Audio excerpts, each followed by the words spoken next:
dengan nikmat yang diberikan. Syukur itu adalah harus mengimplementasikan nikmat untuk ketaatan kepadanya. Allah berikan kita rezeki biar kita dekat sama Allah, bukan biar kita asik dengan dunia. Allah beri kita dunia, jadikan dunia media jembatan dekat dengan Allah. Jangan kita dijadikan jauh dengan Allah. Mintalah rezeki yang banyak, silahkan untuk bisa ziarah ke Rasulullah, untuk bisa ziarah ke Baitullah, untuk bisa berzakat, untuk bisa nyantuni yatim, ribuan yatim, untuk bangun masjid, silahkan. Jadikan dunia media penghantar dekat dengan Allah. Jangan sampai setiap ada kotak Jumat lewat pura-pura merem, udah lewat melek. Mana yang kayak begitu tuh ngaji juga orangnya malam ini? Oh enggak, itu suudon. Ini orang baik-baik semuanya. Saudara, syukur sama Allah. Terima kasih ya Rabb. Ucapin nama kita. Jangan enggak. Ayo sama-sama saya bimbing malam hari ini. Bismillahirrahmanirrahim. Lakal hamdu ya Allah, lakal hamdu ya Rabbi, lakal hamdu ya hasbi, ala hadhihin ni'mah. Ya Allah, terima kasihku kepadamu atas diberi nikmat ijad, nikmat dicipta, dari tadinya tidak ada, sekarang saya ada. Terima kasih ya Allah, saya menjadi manusia. Terima kasih ya Allah, saya menjadi manusia muslim. Terima kasih ya Allah, saya menjadi umatnya Nabi Muhammad. Terima kasih ya Allah, saya masih diberi makan. Ya Allah, maafkan kami atas kekhilafan kami dalam mensyukuri nikmat-nikmat-Mu.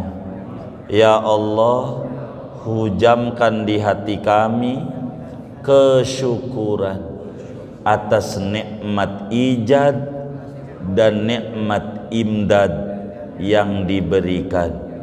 Amin. Begitu saudara. Makasih sama Allah. Jangan ngeluh mulu hidup ngeluh mulu, karena kita lebih senang membandingkan kita dengan tetangga kita, sehingga nikmat yang Allah berikan sampai ni hari nggak kelihatan sama kita. Padahal masih sampai hari ini masih hidup, masih menghirup udara segar, masih bisa tidur, itu juga nikmat. Masih bisa makan, itu juga nikmat. Mau ngapain hidup kalau nggak mau bersyukur sama Allah? Mau ngeluh terus? Banyakin ibadah. Dulu duit kita banyak, masih kerja, belum pensiun, kelayar keluyur, ke puncak, ke Bali, ke puncak, ke Bali, ke Anyer. Berapa duit yang udah dibuang buat hal yang sia-sia? Balik mulai malam hari ini, ada santunan yatim, bantu. Ada maulid, bantu. Buat apa? Ngegantiin duit yang kita buang sia-sia begitu banyak. Dulu badan kita masih keker, tapi jauh dengan masjid, jauh dengan majlis ilmu. Sekarang udah loyo, udah pakai tongkat kita. Balik sama Allah, sadari kita sebagai hambanya yang tak berdaya, yang diberi nikmat ijad, diberi nikmat imdad. Kita gunakan dengan sisa-sisa tenaga yang ada untuk ibadah kepada Allah, untuk muji-muji Allah, untuk bersolawat kepada Rasulullah. Pikirin nasib kita ke depan, nggak usah pikirin nasib kita. Pikirin ke depan ini, bagaimana ini pertanggungjawaban nikmat. Summalatus alunna yauma idin anin naim. Allah bakal minta pertanggungjawaban nikmat. Gua kasih mata sama lu, buat apa itu mata? Berikan kesempatan mata kita buat memandang Al-Quran, biar seain sabanari, mumpung masih melek, sebelum dibikin buta sama Allah. Orang yang ada di tanah kusir nangis, pengen balik ke dunia, melek lagi pengen lihat Al-Quran. Lah kita mata masih melek, masa kita kagak izinin? Berat banget lihat Quran. Apakah dosa lebih berharga di mata kita dibanding nikmat yang Allah berikan? Ada apa dengan jiwa kita dengan Allah? Mau kemana hidup kita? Kalau kita nggak mau ibadah, sifat kidam melahirkan kesyukuran kepada kita. Terima kasih sama Allah. Jangan kita nggak ibadah, jangan kita nyari duit siang malam. Anak kita nggak sholat diem saja, bini kita nggak sholat diem aja. Ini orang tua yang kurang ajar sama Allah. Dia lebih senang ngasih makan orang yang bakal masuk neraka. Ingetin dia, jangan kita doang yang ngaji, anak kita juga tuntun untuk ngaji. Masa kita jadi orang tua yang jahat banget? Ke mall diajak tuh anak, ke Ragunan diajak, ke Bali diajak, ke Anyer diajak, ke majelis taklim enggak pernah diajak. Orang tua paling jahatnya orang tua di mata Allah kelak di akhirat model kayak begitu. Masa dunia doang yang dia pikirin, akhirat anaknya nggak dipikirin. Orang tua model apa yang kayak begini? Tidak mengerti sifat kidam. Merenung malam hari ini, Allah bersifat kidam. Mau dibawa kemana hidup ini kalau tidak mau balik sama Allah subhanahu wa ta'ala? Saudara, ayo kita balik sama Allah. Ya Rob, saya ini hamba yang lemah, anak-anak saya jauh darimu. Balikin ya Rob, balikin ya Rob. Engkau yang bisa balikin. Mau kemana kita hidup kalau nggak mau balik sama Allah? Allah baik banget sama kita. Nggak ada yang paling baik sama kita selain Allah. Kalau Allah mau kita dikasih buta matanya, kalau Allah mau kaki kita dikasih semper, setruk. Tapi Allah enggak. Kali ini hambaku mau ibadah kepadaku, ku beri dia kesempatan hidup, kali ada dia bertaubat. Mau kemana kita hidup kalau nggak mau balik sama Allah? Mau ngapain? Kidam akan melahirkan cahaya kesyukuran kepada Allah subhanahu wa ta'ala. Jangan kita kalah dengan anjing. Anjing aja mengerti terima kasih, masa kita yang dikasih akal nggak mau berterima kasih sama Allah? Ayo kita balik sama Allah. Mau ngapain hidup? Ujungnya kita bakalan mati. Mau kemana kita hidup? Mau dibiarin anak mantu kita nggak mau ibadah, terserah dia. Pikirin, jangan tanah doang yang kita kasih, kontrakan anak kita kasih, tapi akhiratnya juga kudu kita pikirin buat anak-anak kita. Ini penting, ngajarin dia untuk balik sama Allah. Mau kemana kita hidup? Bakal diminta pertanggungjawaban oleh Allah subhanahu wa ta'ala, dan itu merupakan kerugian. Mari di sisa tenaga kita, di sisa kemampuan kita, gunakan buat balik sama Allah. Kalaupun sekarang kita sakit, jangan kita tinggalkan ibadah. Bila ada orang komentar kasihan tuh orang sakit, bilang saya sehat. Dulu waktu sehat kelihatannya doang, tapi kalau ada keluyur enggak mau ibadah, sebetulnya jiwanya sakit. Sekarang alhamdulillah jiwa saya sehat, walaupun sakit badannya, saya pakai buat ibadah. Dulu duit saya banyak, tapi saya gunakan buat yang kagak manfaat. Sebetulnya saya miskin, berlapiskan berlimpahan rezeki. Sekarang dengan duit yang ada dari pensiunan yang ada kotak amal Jumat saya isi buat menggantiin yang dulu sia-sia, yang kurang banyak manfaat, buat hal yang sia-sia. Mau kemana kita hidup kalau kita nggak mau balik sama Allah subhanahu wa ta'ala? Mau kemana kita? Badan udah loyo, dikit-dikit batuk, dikit-dikit sakit, dikit-dikit masuk angin. Kalau kita nggak balik sama Allah, mau kemana kita hidup? Assalamualaikum warahmatullahi wabarakatuh. Bismillahirrahmanirrahim. Alhamdulillahi rabbil alamin. Wassalatu wassalamu ala sayyidina Muhammadin wa ala alihi wa sahbihi ajma'in. Allahumma inna nastahdika li arsyadi amrina wa zidna ilman yanfa'una. Qala al-imamul muallif, soal halaman berapa ini? 4. Soal kaifal i'tiqadu bil qidami lillahi subhanahu wa ta'ala. Bagaimana meyakini terhadap sifat kidamnya Allah subhanahu wa ta'ala? Jawab, huwa an na'taqida annallaha qadimun, yaitu bahwa kita meyakini seyakin-yakinnya sesungguhnya Allah itu zat yang qadim, yakni annahu mawjudun qabla kulli syai', sesungguhnya Allah itu ada sebelum adanya segala sesuatu. Wa annahu lam yakun ma'duman fi waqtin minal awqat, dan bahwasanya Allah itu tidaklah ia tidak ada dalam satu waktu daripada waktu-waktu. Wa anna wujudahu laisa lahu awal, dan sesungguhnya adanya Allah tidak ada permulaan baginya. Wallahu a'lamu bis-shawab. Segini, saudara sekalian yang mulia, malam hari ini kita akan membahas sifat qidam, sifat yang kedua daripada 20 sifat wajibnya Allah Subhanahu wa ta'ala. Kalau ada orang bertanya kepada kita, bagaimana cara kita meyakini bahwa Allah Subhanahu wa ta'ala bersifat qidam? Qidam itu saudara bahasa Arab, bahasa petukangan selatannya sedia, bahasa Melayunya sedia. Apa itu sedia?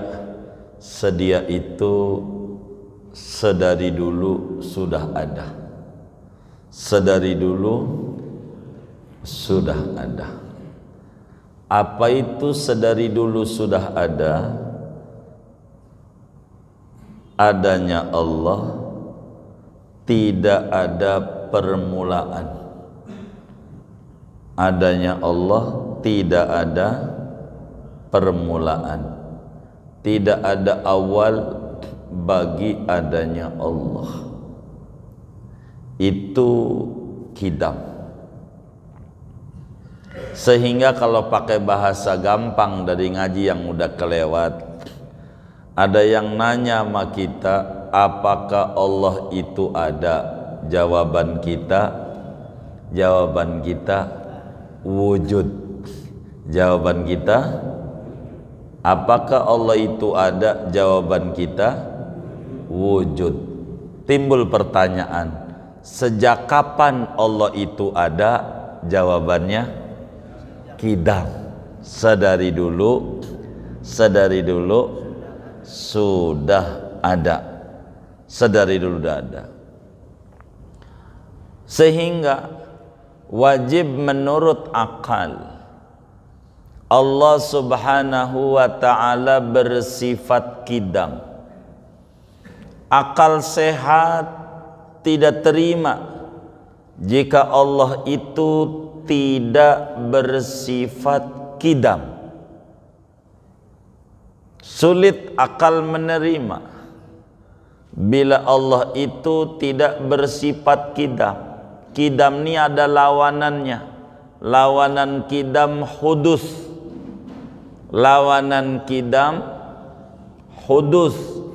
Hudus itu bahasa Indonesianya baru. Baru itu adanya berpermulaan. Maka kita ini sifatnya hudus. Apa hudus? Baru. Apa baru? Adanya berpermulaan. Dulunya tidak ada. Karena kita dulunya tidak ada, ketika ada disebut baru. Baru itu bahasa Arabnya hudus. Kita nggak punya sifat qidam, nggak punya.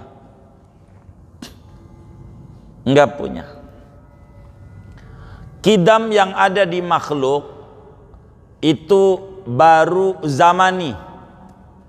Komputer Pentium 3 dengan Pentium 4 baruan 4. 3 sama 2 baruan 3. Enggak mungkin baru juga, dulu juga. Hakikatnya adanya, ada mulanya. Itu bukan kidam yang dimaksud pada kajian kita. Dari mana kita tahu Allah bersifat kidam? Yang pertama dari akal. Akal dulu. Karena sebagaimana pertemuan sebelumnya dijelaskan bahwa ngaji tauhid ini enggak umum, khusus. Ngaji tauhid ini tidak umum, khusus untuk siapa? Yang punya akal saja. Yang punya akal. Yang merasa enggak punya akal boleh pulang duluan. Emang ini mah buat yang punya akal. Dari mana kita tahu Allah itu bersifat kidam? Kata akal, andai sekiranya Tuhan itu tidak punya kidam, berarti yang dia punya lawanannya, yaitu hudus, baru. Kalau Tuhan itu baru, berarti ada permulaannya, adanya berawal dari tidak ada.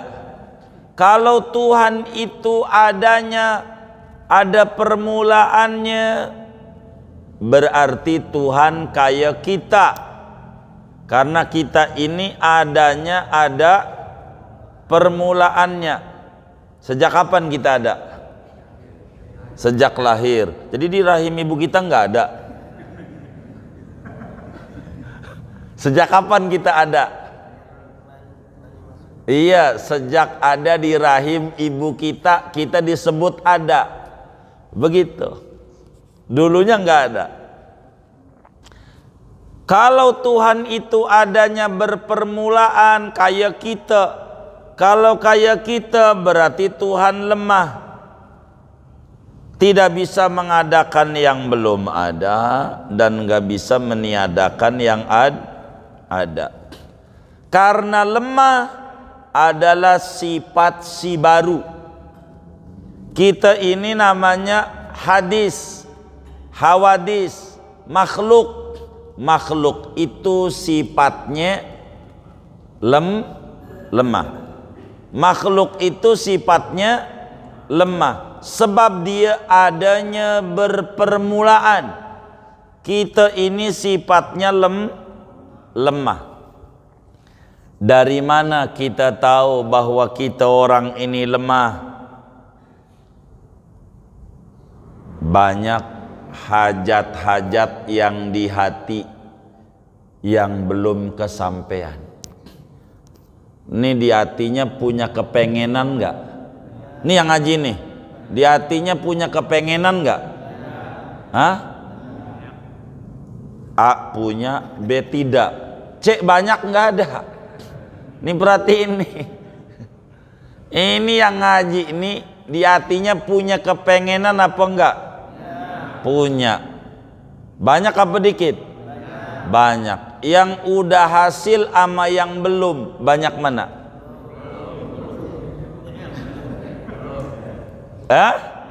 Banyak yang belum. Itu udah pasti. Banyak yang belum. Contohnya, banyak orang miskin. Padahal semua kita pengen kaya. Ini yang ngaji nih, saya mau tanya. Pengen kaya, pengen miskin? Kayaknya yang diam-diam nih pengen miskin. Manjur bisa kalau di masjid tuh. Ini yang ngaji nih, pengen kaya, pengen miskin? Pengen kaya. Pengen kaya. Udah kaya belum?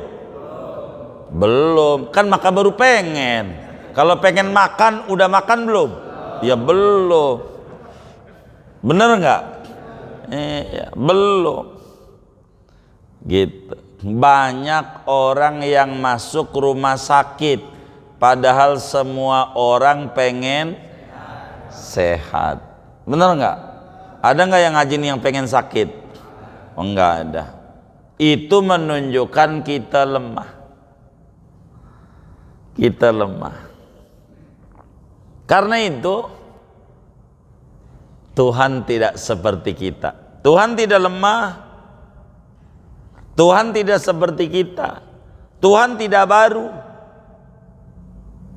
Tidak baru. Kalau tidak baru, Tuhan itu sifatnya qidam. Nabi Isa yang disembah oleh orang non muslim, Nabi Isa ama ibunya duluan siapa? Hah? Duluan ibunya. Nabi Isa dari dulu apa baru? Baru. Nabi Isa punya sifat qidam enggak? Kenapa Nabi Isa enggak punya sifat qidam? Hah? Ada? Bukan Tuhan. Bukan. Selain Tuhan kagak ada yang punya sifat qidam. Baru sifatnya. Hudus. Kita ini makhluk. Sifat kita baru. Kalau sekiranya Allah itu baru, berarti Allah ada mulanya. Kalau Allah ada mulanya, timbul pertanyaan, sejak kapan Tuhan ada? Berapa tahun adanya? Kan begitu kalau barang baru. Begitu, barang baru. Dan tidak ada pertanyaan waktu buat Tuhan. Karena sifatnya qidam. Dalam Al-Quran surat Al-Hadid Allah jelaskan huwal awwal, dialah Allah yang adanya tidak berpermulaan, sedari dulu sudah ada. Selain Allah semuanya yang qidam cuman Allah. Selain Allah tidak punya sifat qidam. Selain Allah tidak punya sifat. Yang punya sifat qidam adalah Tuhan. Selain Tuhan nggak punya sifat qidam. Karena itu jangan disembah. Yang disembah hanya Tuhan, sebab dia punya sifat qidam, namanya Allah. Namanya Allah. Karena itu kata kitab kita, kalau ada yang nanya bagaimana cara kita meyakini Allah bersifat qidam, tanemin di hati Allah itu ada sebelum ada apa-apa. Kana Allah walam yakun syai'an qablah. Di dalam kitab Sahihul Bukhari, Imam Bukhari diriwayatkan hadis daripada Rasulullah SAW ketika ditanya, sejak kapan Allah ada? Kata Nabi, kana Allah wa lam yakun syai'an qabla. Allah udah ada sebelum ada apa-apa. Dia pencipta segalanya. Segalanya adalah ciptaannya. Di jagat raya yang ada cuma dua. Satu pencipta yang punya sifat qidam, selain dia ciptaan. Jangan menyembah ciptaan. Karena baru. Bumi baru. Tapi dulu dibanding kita, iya, itu namanya zamani. Tapi hakikatnya bumi dulunya tidak ada. Ada permulaannya. Jadi kita orang nih, ingetin nih, kalau ngaji tauhid tuh ngaji hidup. Bakalan seneng hidup kita. Kita orang ini baru. Dulunya nggak ada. Baru disebut ada saat kita ada di rahim ibu kita. Itu baru kita disebut ada. Karena kita ini baru, berarti kita kudu terima kasih ama yang membaharukan. Karena kita ini baru, kudu terima kasih ama yang ngadain. Wong dulunya kita tidak ada.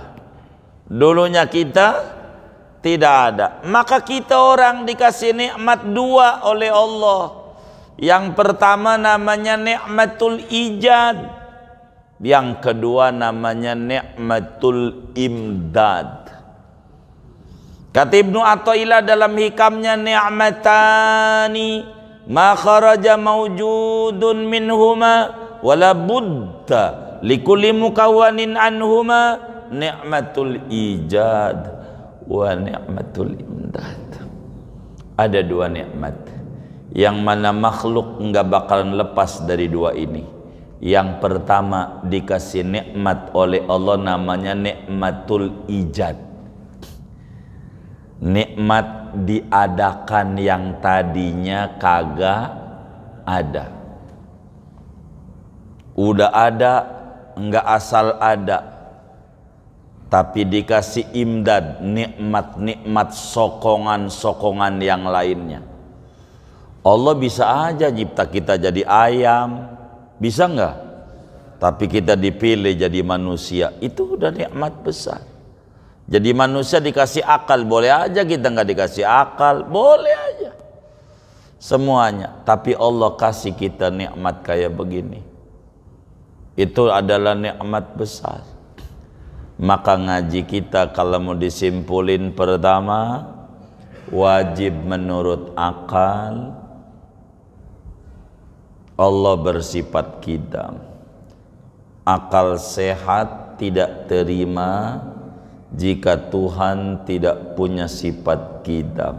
Kedua, wajib menurut agama bagi orang yang umurnya 15 tahun ke atas, akalnya sehat, meyakini seyakin-yakinnya bahwa Allah bersifat qidam.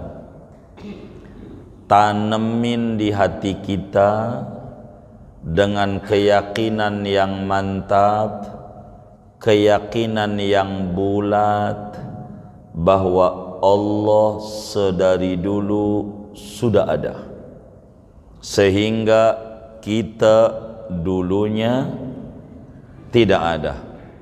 Adanya kita disebut baru. Kita baru. Apa baru? Adanya diawali dengan tidak ada.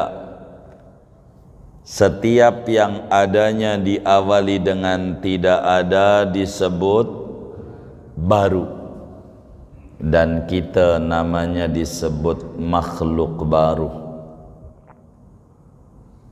Lalu kalau kita udah yakin Allah sifatnya qidam, muncul keyakinan di hati kita ini baru, keyakinan itu memunculkan cahaya.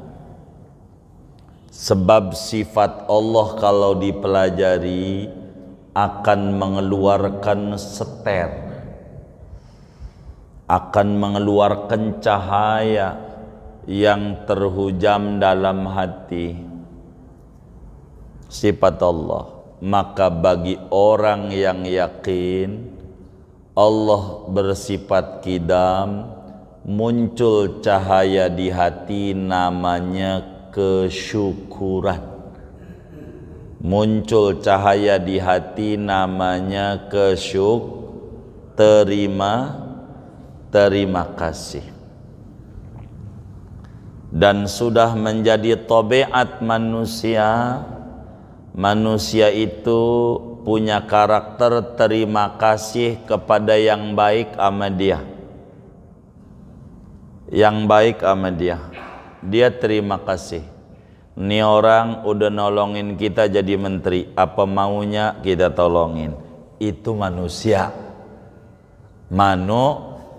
Manusia. Kata Nabi, jubbilatil qulubu ala hubbi man ahsana ilaiha. Hati itu diberikan karakter akan demen ama yang baik ama dia. Itu udah begitu karakternya. Hati itu diberikan karakter akan demen ama yang baik ama dia. Hati. Maka orang yang belajar tauhid kudu faham Tidak ada yang paling baik sama kita selain Allah. Tidak ada yang paling baik banget sama kita selain yang punya sifat kidam. Kita dikasih nikmat hudus, nikmatul ijad, dicipta dari tadinya tidak ada menuju bukan dicipta doang, tapi diopenin, namanya nikmatul imdad, diopenin, kasih hidayah, kasih rezeki, kasih segala macam, itu kita.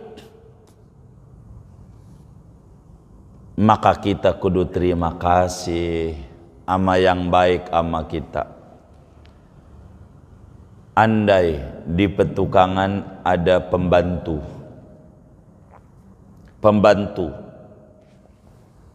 saat dia tidur dijagain sama majikannya, lagi tidur sama majikan, diapain? Dijagain, dikipasin.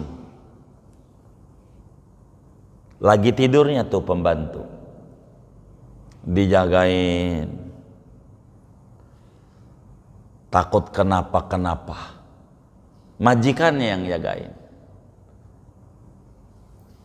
Kira-kira di petukangan ada nggak yang kayak begitu? Saya mau nanya, ada nggak? Ada nggak? Nggak ada. Barangkali dulu-dulu ada orang dongeng di gardu, ada loh pembantu waktu tidurnya dikipasin, dijagain sama majikannya. Pernah denger nggak? Nggak pernah denger ya. Andai ada, kalau nggak pernah denger, takut nggak pernah denger doang, berarti jarang buka medsos ini. Andai ada pembantu tidurnya dijagain sama majikan, andai ada, itu kira-kira pembantu luar biasa nggak tuh? Pembantu luar biasa nggak? Andai orangnya kita tidur, ada bos jagain kita, kita ini luar biasa nggak? Luar biasa. Kita sama bos model begitu tuh kudunya nurut apa kagak?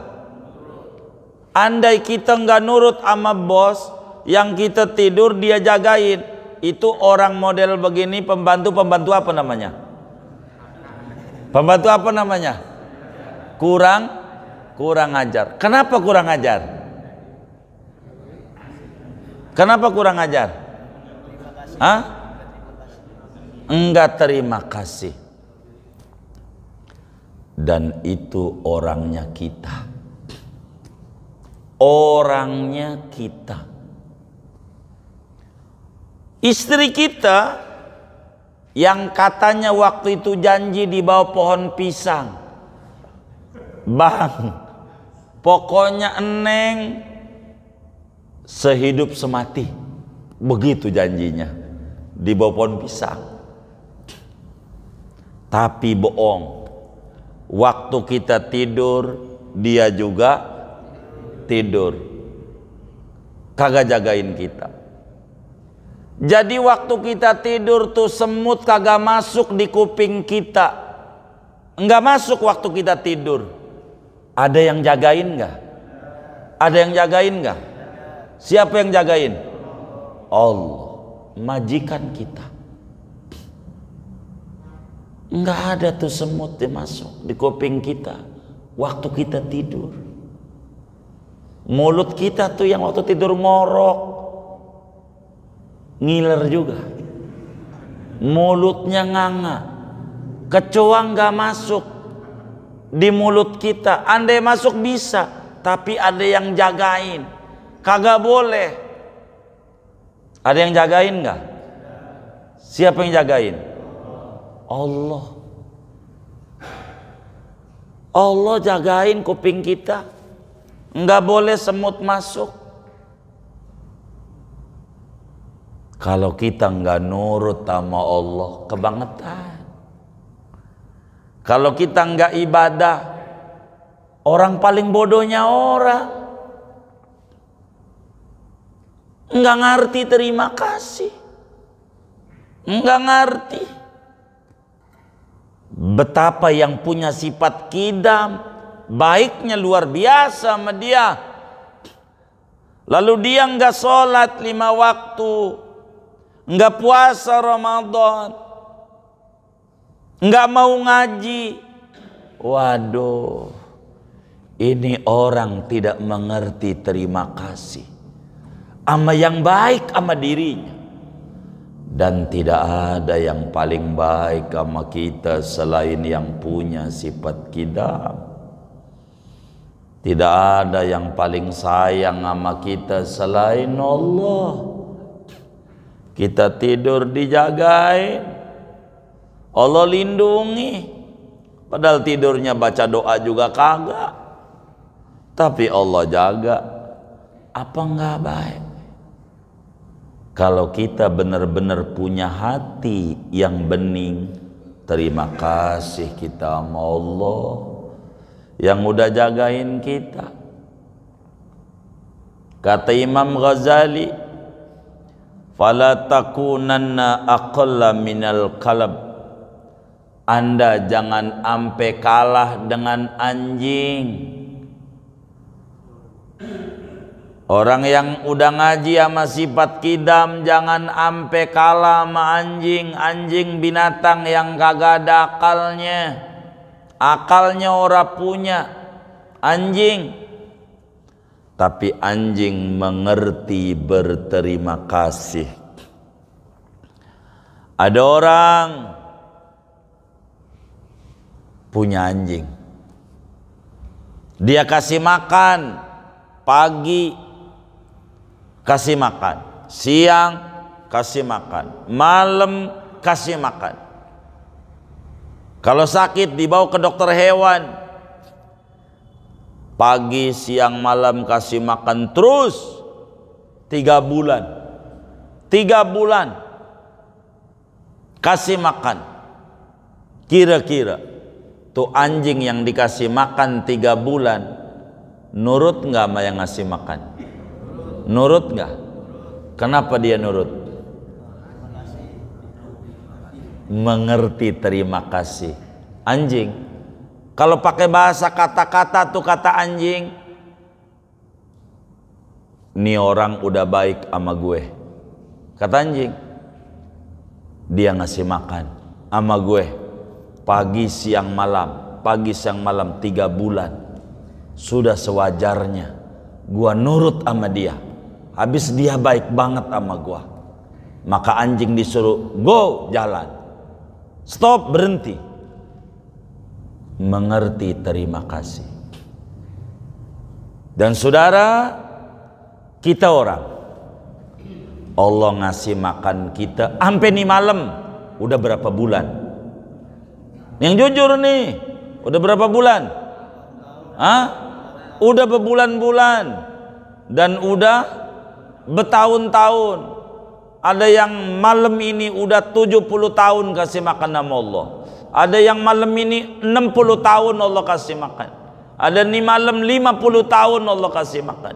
Ada yang nih malam 40 tahun Allah kasih makan. Dari yang ngaji nih ada yang 30 tahun, ada yang 20 tahun. Bila anjing kasih makan 3 bulan nurut sama yang ngasih makan, padahal nggak ada akalnya, nggak belajar tauhid, maka bila kita nggak nurut sama Allah yang udah ngasih makan bertahun-tahun, ndak mengerti tauhid dia, ndak mengerti terima kasih. Derajatnya sama anjing masih muliaan anjing. Bila anjing aja nurut sama yang ngasih makan, bukankah Allah udah ngasih makan kita? Bukan 3 bulan. Dari dulu corona dibombardir sampai detik ini kita masih hidup, masih makan. Nih yang ngaji nih masih makan nggak? Berapa kali? Berapa kali?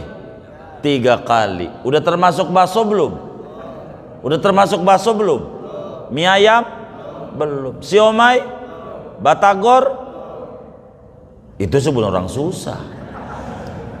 Kalau tidak terima kasih sama Allah, kelewatan. Kalau dia nggak sholat, kebangetan. Ama anjing masih muliaan anjing, karena ngerti terima kasih ama yang baik ama dia. Dan kita kudu terima kasih sama Allah. Sampai ini malam Allah masih kita kasih kita hidup. Padahal kita mata kita antara lihat Quran sama lihat WA, banyakan mana? Kalau Allah kayak kita manusia yang model begini kasih buta aja, buat apa matanya nggak digunakan buat syukur? Tapi Allah enggak. Ini hambaku, kali aja dia mau bersyukur, besok lusa mau ngintip Quran. Begitulah Allah hebatnya sama kita. Kalau kita enggak merenungi ini, kelewatan. Mata kita dikasih mata, dikasih mulut, hanya digunakan buat ngomel-ngomel aja, baca sholawat aja enggak, baca Quran aja enggak mau, zikir aja enggak mau, ngomel aja dia mau. Hamba model apa yang kayak begini enggak ngaji sifat kidam, dia enggak mengerti dirinya sebagai hamba. Begitu banyak nikmat yang Tuhan berikan sama dia, tidak mengerti bersyukur, nggak mengerti berterima kasih. Padahal nikmat demi nikmat Tuhan berikan. Andai beli oksigen berapa harganya? Andai kita disuruh beli jantung, berapa harganya cangkok jantung? Andai kita perlu infus darah, berapa harganya darah? Berapa harganya kaki? Berapa harganya mata kalau beli? Miliaran, nggak kebayar. Tapi gratis, tis Tuhan kasih. Lalu kita tidak terima kasih sama dia. Ini hamba yang nggak benar, nggak mengerti Tuhan dia, nggak mengerti kalau dirinya nggak punya sifat kidam, nggak mengerti dirinya adalah makhluk baru yang diadakan oleh Allah yang bersifat kidam. Hendak mengerti bersyukur. Kalaulah kayak orang-orang cuci darah, berapa ongkosnya? Tapi Tuhan enggak, darah masih ngalir gratis. Lalu enggak mau ngaji, enggak mau sholat. Mau ngapain hidup? Masa dikasih akal enggak ngerti berterima kasih? Anjing aja mengerti terima kasih. Masa kita nggak ngerti terima kasih sama Allah? Maka ngaji sifat kidam mesti memunculkan kesyukuran di dalam hati. Terima kasih ya Allah, Kau berikan aku hidup. Hidup ini anugerah. Duit banyak atau dikit nggak penting, yang penting hidup. Kalau hidup mesti bakal banyak rezeki. Kita harus ibadah. Ibadah karena kesyukuran, bukan karena kebutuhan. Jangan dikata kita zikir karena kebutuhan, gua nggak butuh duitnya banyak, berhenti. Sholat duha karena hajat, karena nggak hajat dagangan laris nggak sholat duha, bukan sebagai wujud kesyukuran. Kalau orang syukur, makin dia banyak ibadah, karena dia yakin dengan syukur maka dia akan terus ditambahi nikmat. Maka orang yang mengerti sifat kidam, dia pandai bersyukur kepada Allah atas diberi banyak nikmat, yang diantara nikmat yang terbesar adalah nikmatul iman wal Islam. Nikmat jadi seorang muslim itu nikmat besar. Andai tidak ada nikmat sama sekali sama kita selain terlahir sebagai muslim, sudah cukup untuk kita bersyukur kepada Allah sebagai muslim. Sebab andai seorang anak manusia diberi dunia dan isi-isinya tapi iman Islam enggak diberi, celaka dia punya hidup.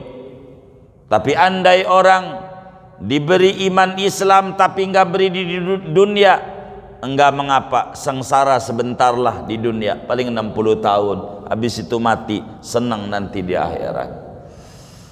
Maka orang yang ngaji sifat kidam kudu bersyukur sama Allah, jangan sampai kalah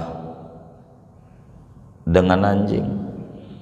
Syukur itu harus mengerti tentang nikmat, syukur itu harus mengerti tentang sang pemberi nikmat, syukur itu harus gembira dengan nikmat yang diberikan, syukur itu adalah harus mengimplementasikan nikmat untuk ketaatan kepadanya.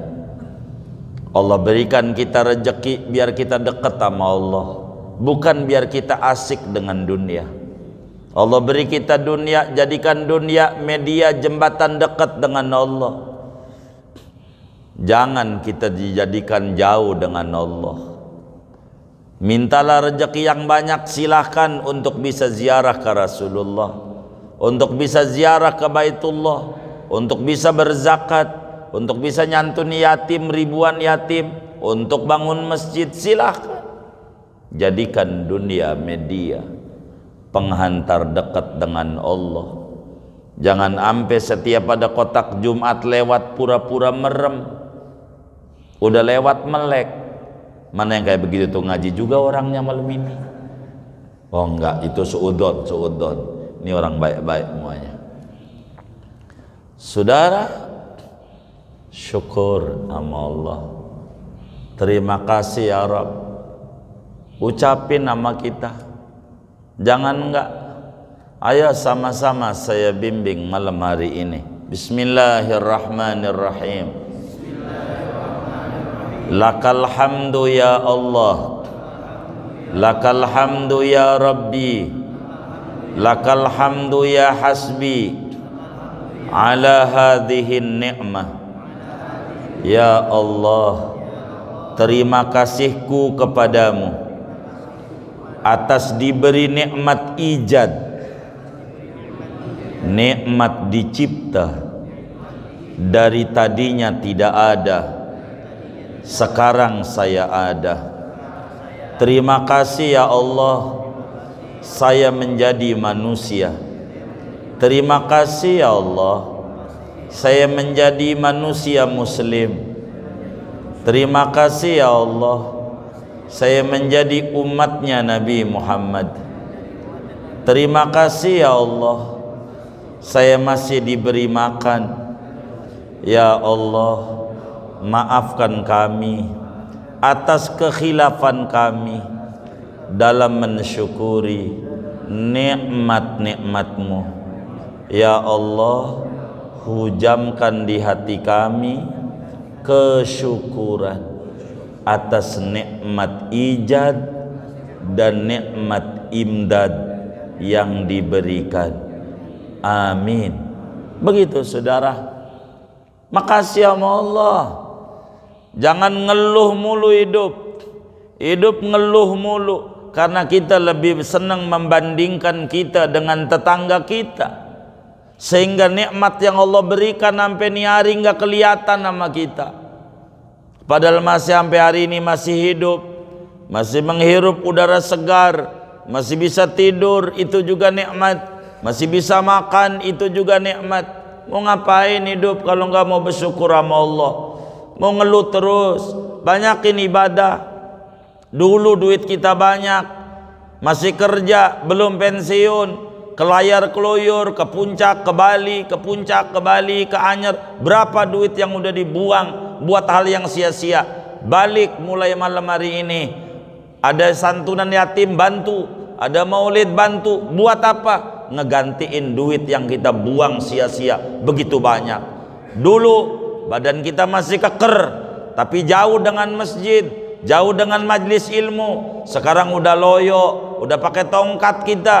Balik sama Allah, sadari kita sebagai hambanya yang tak berdaya, yang diberi nikmat ijad, diberi nikmat imdad. Kita gunakan dengan sisa-sisa tenaga yang ada untuk ibadah kepada Allah, untuk muji-muji Allah, untuk bersolawat kepada Rasulullah. Pikirin nasib kita ke depan, nggak usah pikirin nasib kita, pikirin ke depan ini bagaimana ini pertanggungjawaban nikmat. Summalatus alunna yauma idin anin naim. Allah bakal minta pertanggungjawaban nikmat. Gua kasih mata amal lu, buat apa itu mata? Berikan kesempatan mata kita buat memandang Al-Quran, biar seain sabanari, mumpung masih melek, sebelum dibikin buta sama Allah. Orang yang ada di tanah kusir nangis, pengen balik ke dunia, melek lagi, pengen lihat Al-Quran. Lah kita mata masih melek, masa kita kagak izinin? Berat banget lihat Quran. Apakah dosa lebih berharga di mata kita dibanding nikmat yang Allah berikan? Ada apa dengan jiwa kita dengan Allah? Mau kemana hidup kita? Kalau kita nggak mau ibadah, sifat kidam melahirkan kesyukuran kepada kita. Terima kasih sama Allah. Jangan kita nggak ibadah, jangan kita nyari duit siang malam.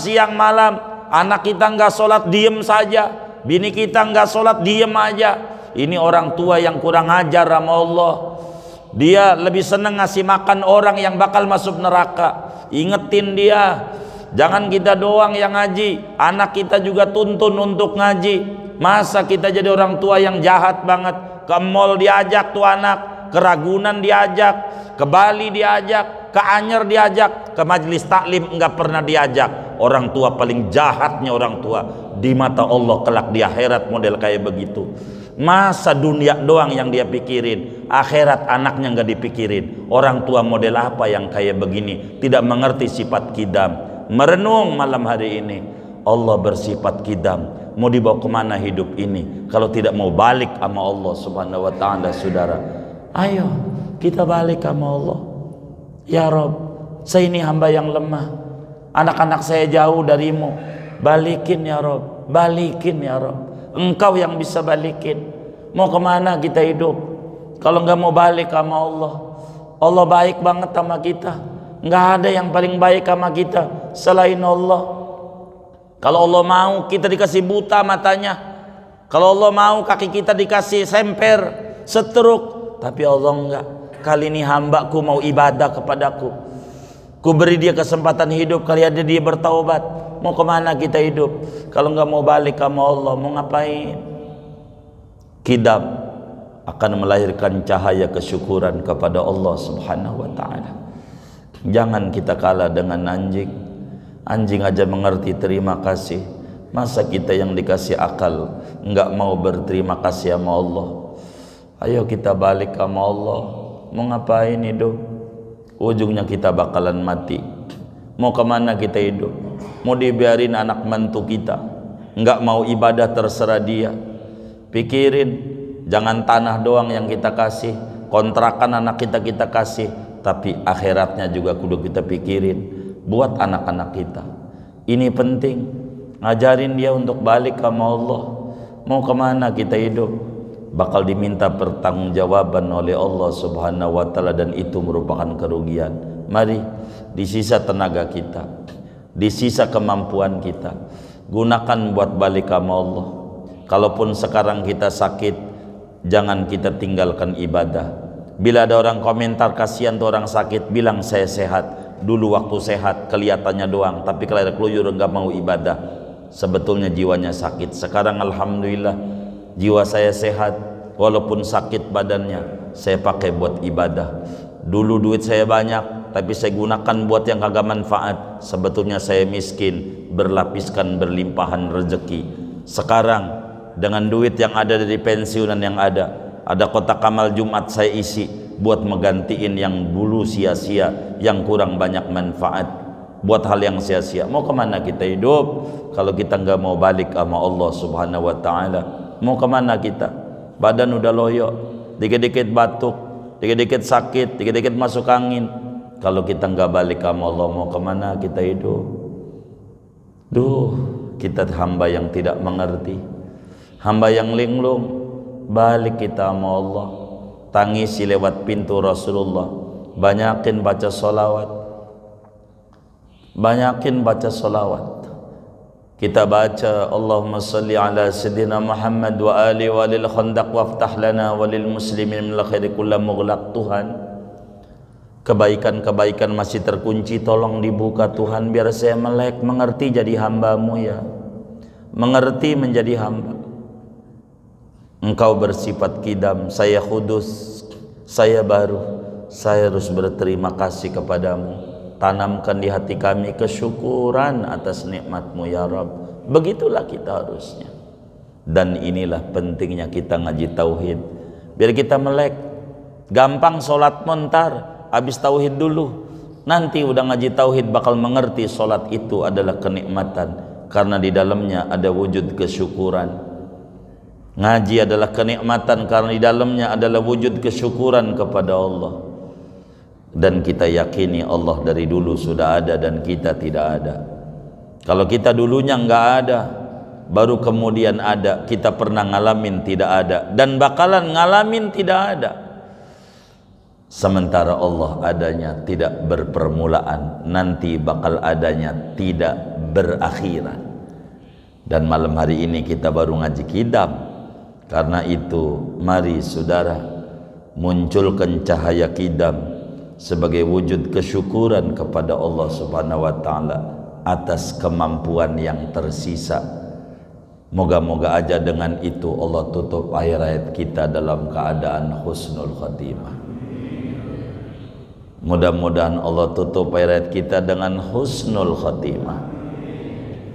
Mari umur yang tersisa ini kita gunakan buat dekat sama Allah, bersolawat sama Rasulullah. Sebab bagi orang yang dulu nggak tahajud, dulu nggak rajin puasa, tidak ada ibadah yang tertinggi selain baca solawat. Baca solawat.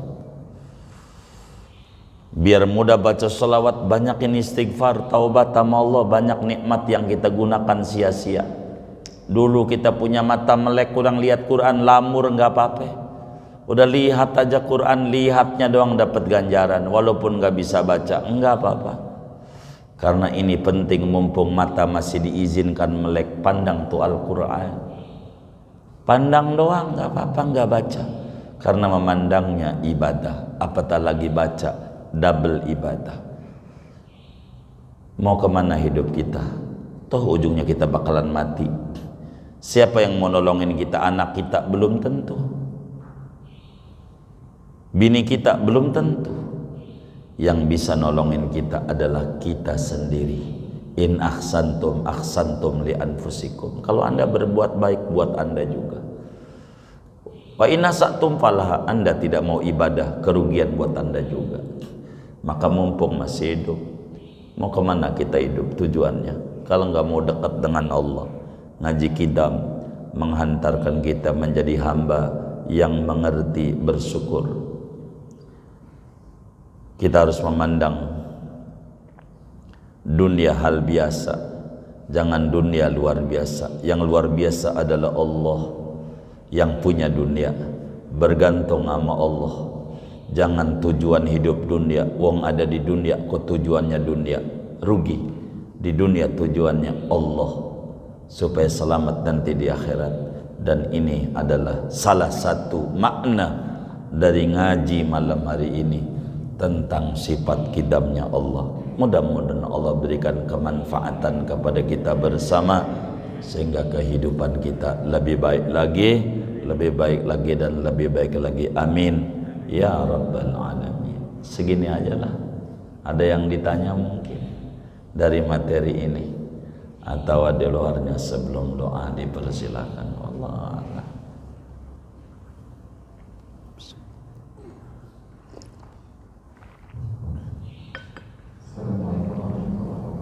Waalaikumsalam. Izin doa dulu. Tadi Pak Guru sudah menyampaikan terkait mungkin di luar bab kita tentang mengajar anak untuk taklim.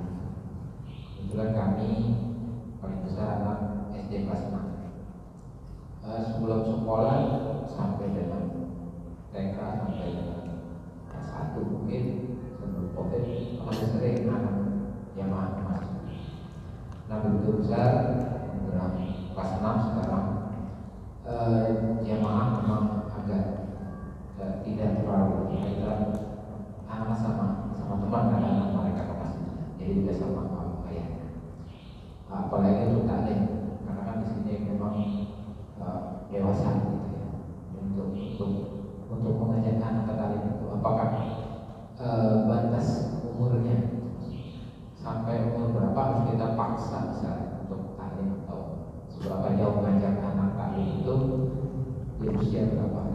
juga sampai sekarang belum paham udah balik apa belum umur 12 tahun.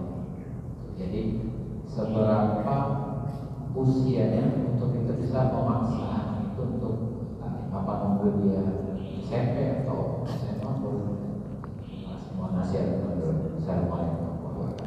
Waalaikumsalam warahmatullahi wabarakatuh. Islam membagi pendidikan menjadi 3 fase, 0 sampai 7, 7 sampai 14, 14 sampai 21. Diatur Rasulullah sallallahu alaihi wasallam di dalam hadis riwayat Imam Al-Bukhari di dalam Sahihul Bukharinya, beliau menyampaikan, muru auladakum bis salati li sab'in wadribuhum 'alaiha li ashrin.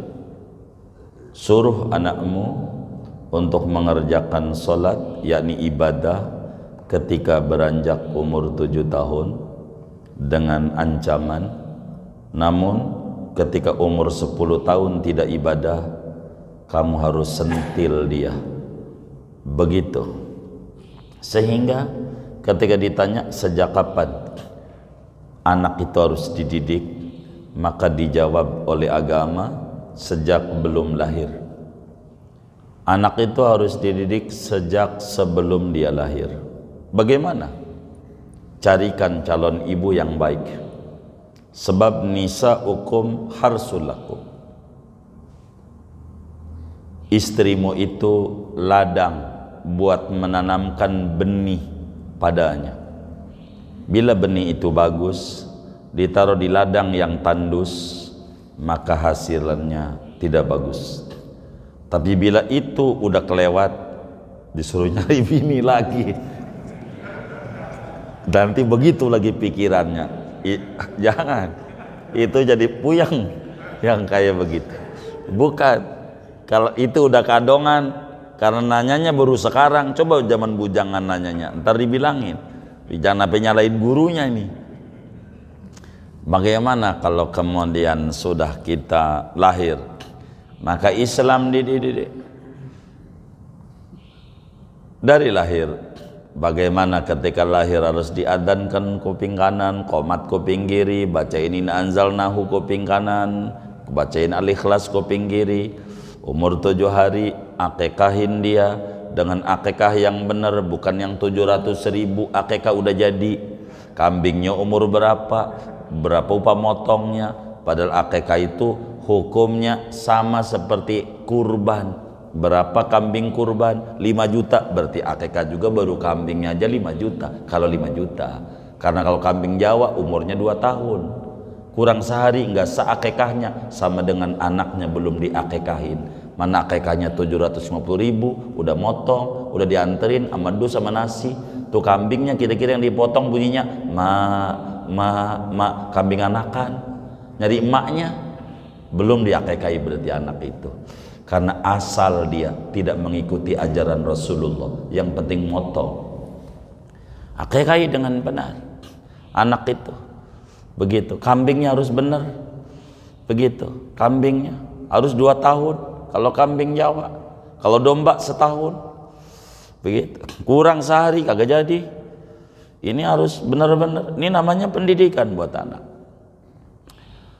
Barulah ketika anak itu umur 7 tahun, mulailah kita anak tuh diajarin wudu, sholat, ajarin wudu, pakai pakaian, ajarin, suruh dia sholat. Kalau nggak mau, nggak apa-apa. Tapi kita pakai ancam, kalau nggak sholat, nggak dibeliin kuota buat main Mobile Legend. Apa kek terserah. Tapi umur 10 tahun mulai ada pemaksaan. Enggak sholat sentil, nyentilnya dapat ganjaran. Enggak nyentilnya orang tua ini masuk neraka. Kalau enggak nyentil, sabet pakai sapu lidi kakinya, dan itu bikin nurut sama anak, bukan bikin liar. Kalau Allah yang nyuruh lewat lidahnya Rasulullah, Allah udah tahu cara nurutin tuh kayak begitu. Begitu. Bagaimana biar dia mau ibadah? Mulailah dipaksa anak tuh begitu. Kita nggak bisa maka adalah pondok-pondok yang ada. Apa itu mondokin anak, buang anak? Bukan, tapi menitipkan kepada orang yang mengerti cara ngurus anak. Itulah mondok. Begitu. Bagaimana ini sholatnya? Disitulah kita mulai paksa sama anak, arahin dia. Ada TPA enggak? Ibarat orang zaman dulu namanya sekolah Arab. Ada enggak sekolah Arab?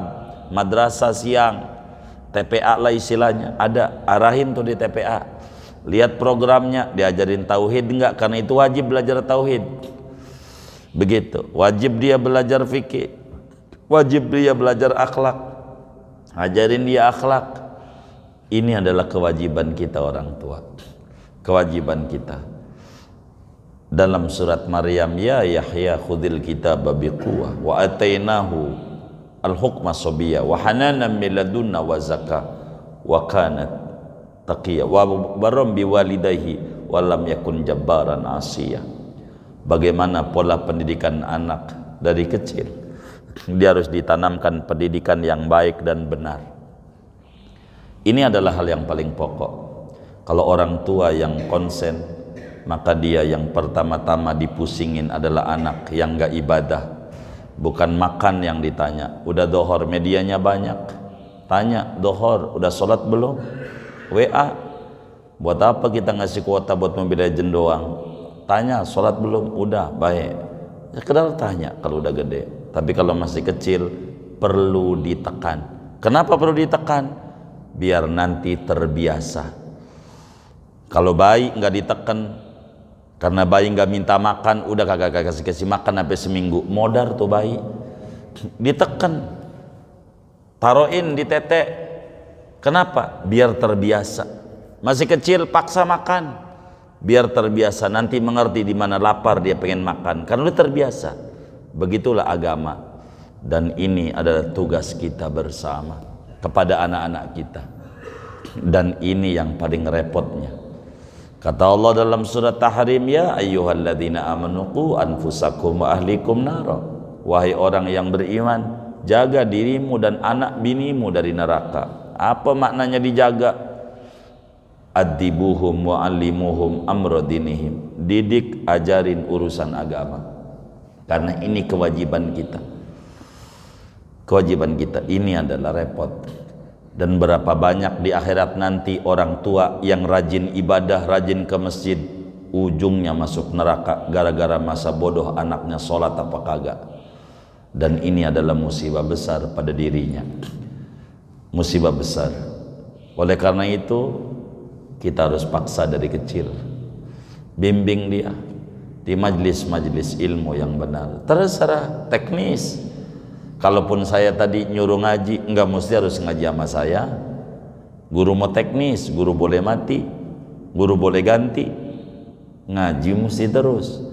Harus belajar. Tanamkan pendidikan-pendidikan yang baik. Sebab dia bakal menjadi rijalul ghad. Innahum fityatun amanu bi rabbihim wa zidnahum huda. Maka pola pendidikan Islam ini adalah yang paling urgen dalam kehidupan muslim. Kalau mau direnungi, Ismail yang dalam Idul Adha suka diceramahin begitu hebat, tangguh, cerdas, cerdik, pinter, sopan, enggak ujuk-ujuk jadi begitu. Itu berangkat dari pola pendidikan yang baik dan benar yang ditanamkan oleh ayah bundanya Ibrahim dan Hajar sampai tercipta anak kayak begitu. Maka tidak ada yang terlahir langsung pinter, berproses. Banyak kita berdoa. Kalau kita sodakoh, saya sodakoh buat anak, agar supaya anak saya nurut, mau ibadah. Apa aja doain buat anak, karena hidup nggak ada artinya kalau kita nggak punya anak yang benar. Kita baru mati, anak kita udah rebutan pecek putih, kata baba juga buat gua, kata yang tua, kata yang muda begitu juga. Kita mau disiksa di kubur, puyeng dia, kagak mikirin kita. Bila kita nggak tanamin agama, tidak sedikit gontok-gontokan masalah warisan karena orang tuanya ngasih harta doang, enggak ngasih agama sama anaknya. Dan itu kerugian. Karena itu paksa anak tentu dengan cara yang baik, bukan intimidasi. tapi cara yang sehat, elegan, cara yang baik. Dan ini banyak tahapan-tahapan yang diatur oleh agama. Ini diatur. Maka anak kita harus dididik. Ada banyak madrasah kayak An-Najah, sekolah indah. Di madrasah-madrasah Islami agar supaya benar adanya. Begitu, supaya benar. Karena ini adalah hal yang paling puyeng bagi kita orang tua, adalah urusan anak. Kalau mau jujur, surganya kita, nerakanya kita ada di tangan anak-anak kita, di tangan anak-anak kita.